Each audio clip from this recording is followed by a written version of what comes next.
With the latest version of the Dunia engine in tow, Far Cry 5 arrives this week with a beautiful new world to explore and loads of improvements to its underlying technology base.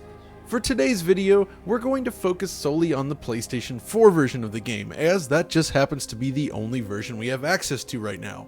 Xbox One and PC coverage is going to have to wait until we get our hands on those versions.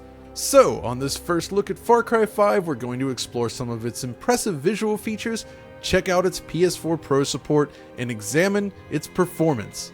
Ready? Let's get started.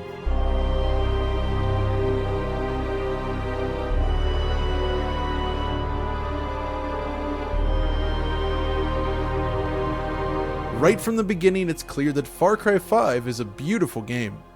The introduction sequence, which admittedly feels more like Tom Clancy's Far Cry 5, showcases the engine's lighting capabilities under the cover of night as you descend upon Hope County with its leader firmly in your sights. Naturally, the mission goes wrong and you quickly find yourself in a high-speed chase with pyrotechnics and impressive lighting all around. Once free from the intro, however, you're introduced to Hope County in a rather Crisis-style introduction. Before jumping into the details though, let's talk about the basics. Far Cry 5 is the first game in the series to fully support PS4 Pro, and it does so primarily with support for higher resolutions. The base PS4 version still delivers a full 1080p presentation just like prior games, but on the Pro, our preliminary count suggests that we're looking at 1620p instead. This is then coupled with temporal anti-aliasing, which improves image stability by merging accumulated frames, and, well, it looks great. Now, of course, we haven't had the chance to check it out on Xbox One X just yet, but the description page on Best Buy's website is weirdly specific, with mentions of 1800p, which would be a nice boost over the PS4 Pro version, but we're going to have to wait and see if it's actually accurate. Curiously, the pre-release graphics menu with options favoring either visuals or resolution seems to have gone missing. Whether launching the game with the system set to 1080p or 4K, this menu option never makes an appearance at all. Weird. Now, the Far Cry games have always focused on large outdoor locations, but this latest installment pushes detail much further than before. Keep in mind that Far Cry 4 was a cross-gen game and thus limited by last-generation technology. Without this ancient hardware to worry about, Far Cry 5 can instead focus on delivering a detailed, beautiful world all around that greatly overcomes its prequel. Right away then, it's evident that the environment is rich in detailed foliage. This is a standout feature in Far Cry 5. From grass and bushes to ferns and trees, the world is packed with vegetation detail that really helps flesh out the natural world. Of course, as nice as it looks, it doesn't really react much to player movement, so it is a little bit limited in that regard. Man-made materials are also improved in this game, with improved ambient lighting and realistic shading. In addition, the game makes heavy use of screen space reflections to provide additional depth and reflections across things like countertops and metal surfaces. Speaking of screen space reflections, bodies of water rely on these as well, but they're mostly of just moderate quality, with typical limitations of SSR arising along the edges of the image. At least a nice 3D mesh is used when objects break the surface of the water. At select points in the game, a gorgeous bokeh depth of field is also employed, particularly during cinematics.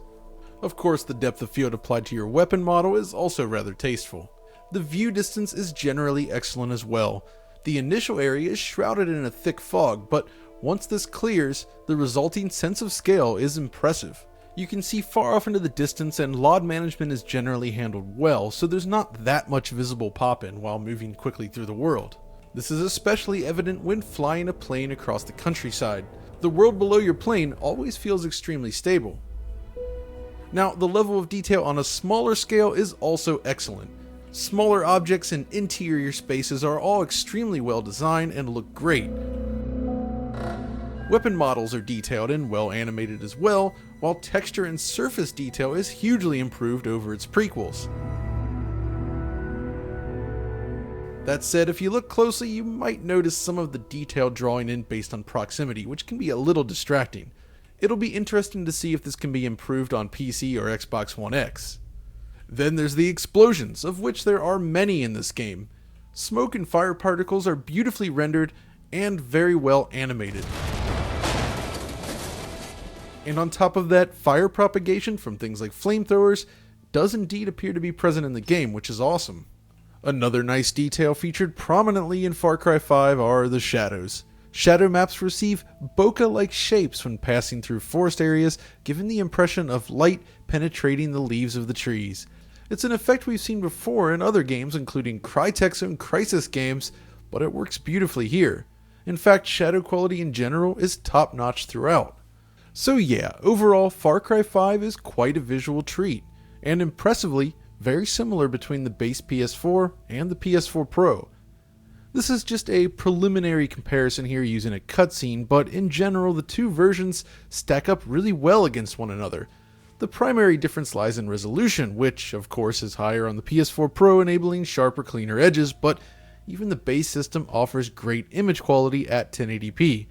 The key here is that all PlayStation users receive a great looking version of the game.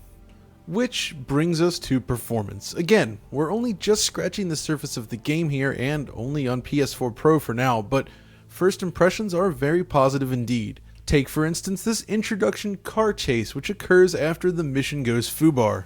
During this chase, there's a lot happening around you, including explosions and AI cars driving into the scene and barricades, but throughout the entire sequence, there are just a small handful of minor dips and drops in performance. The overall frame rate from beginning to end of this sequence is very stable. Then there's the first major battle in a nearby town, and this one is interesting. You see, this is the same area that I played on a PS4 Pro at last year's E3, and at the time it ran rather poorly with serious drops throughout the entire experience. But of course that was pre-release software and issues like this are certainly expected. But it's great to see that this area now turns in a very stable frame rate. So just as we saw with Assassin's Creed Origins, which also had problems during its pre-release showing only to wind up becoming one of the best looking games of last year, the final version of Far Cry 5 is much more technically sound. Now if you look closely, there are occasional rogue torn frames that pop up from time to time. But even when explosions are happening around the player, the frame rate rarely buckles. Of course, the big question here is how well it will hold up over time. This is still early in the game, of course, and it's possible that later, perhaps larger battles may exhibit issues.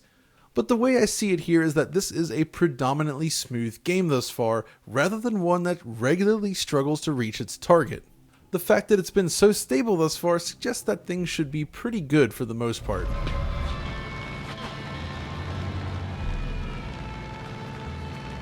So at this point, it's fair to say that the current iteration of the Dunia engine is quite capable of some impressive results. With an increased level of detail, improved lighting, and excellent effects work throughout, Far Cry 5 stands as one of the best looking open world shooters this generation. This becomes even more fascinating if you stop and consider the stable of engines available to Ubisoft. Rather than focusing on a singular technology base, Ubisoft has three main engines spread across its studios: Dunia, Anvil Next, and Snowdrop. Each one can deliver top-tier visuals, and all have managed to improve greatly over the course of the generation.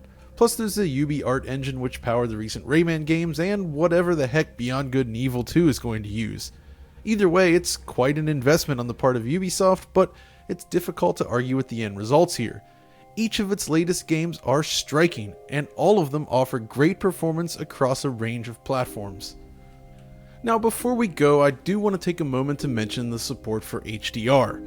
HDR has become increasingly common in modern games, but implementations can often appear rather variable in quality. I'm happy to report then that, at least on an LG OLED display, Far Cry 5 offers an excellent HDR presentation. Now, we can't show it here as this is an SDR video of course, but it offers a greatly expanded dynamic range with exceptionally bright highlights and deeper shadows. Far Cry 5 features a lot of bright, open sky, and HDR is especially noticeable during these moments. It should go without saying, but if you have the option to enjoy the game in HDR, it's definitely the way to go. But that's all we have for today. We'll be back soon enough with additional coverage of the game on Xbox One and PC, but if you enjoyed this first look video, be sure to like, subscribe, and follow us over on Twitter. And until next time, this is John signing off.